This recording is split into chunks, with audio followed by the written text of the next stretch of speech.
So it's very important you buy the right type of seed for the area. Now the area we're doing is mostly under the trees, so it's quite shady.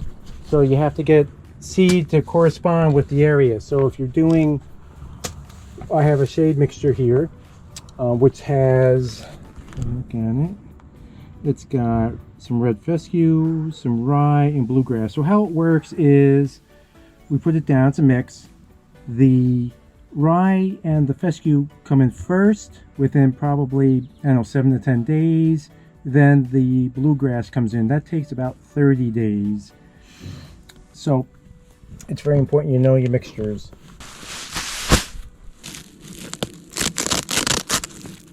Now you could put the seed down with a spreader. We just like to broadcast it. It's easier that way and we can control it better.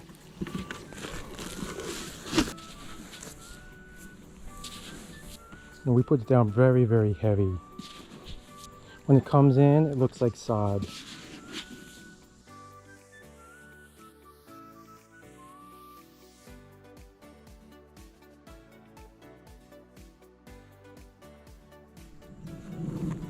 And the bluing that you see with the seed, it's just a coloring so you can see exactly where the seed has been put down.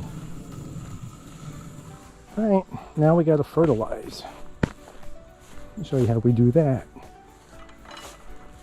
Now for all our fertilizings, we use Espoma products. This is plant tone. Stuff is amazing. It's all made with all organic material. It's all we use for all our plant tone, holly tone, biotone,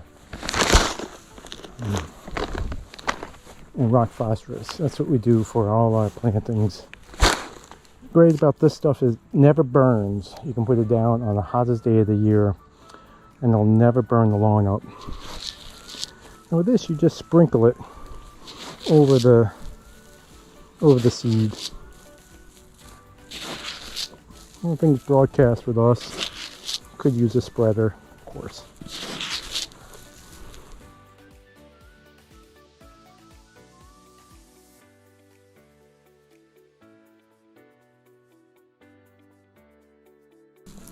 Now you really have to watch if you have a chemical company, you got to make sure they don't put down pre-emergence in the fall, because if that happens it will kill the seed that were just put down.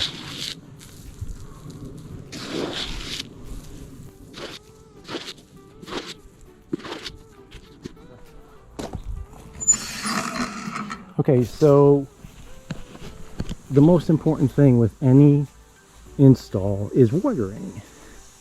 We always tell people do not overhead water. However, in this case, you have to overhead water with a hose. So the whole idea is to use a sprayer and make sure that the seed gets wet. Never let it really dry out. And what ends up happening, it's like a sponge. The seed soaks up, and when it can't soak up anymore, it pops open and grass starts. And you'll start to see these little tiny hairs. So once that happens, you still have to water.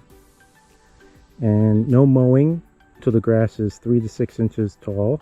And then you can mow it at a height of 3 inches or so. And as you can see, the seed is wet. There's no puddles. You don't want to kill it by drowning it. Just got to keep it wet every single day. Now when you're storing your leftover seed, you want to make sure it doesn't get wet. Keep it in a dry area. And someplace preferably not like in a shed or something if you have mice, because they're gonna try to gnaw through the bag and get to it. So garage or something. I normally just tie up the leftover here. Put it in a dry area. If it gets wet, it could start growing. That's how you plant seed, folks. Hope you like watching. See you soon.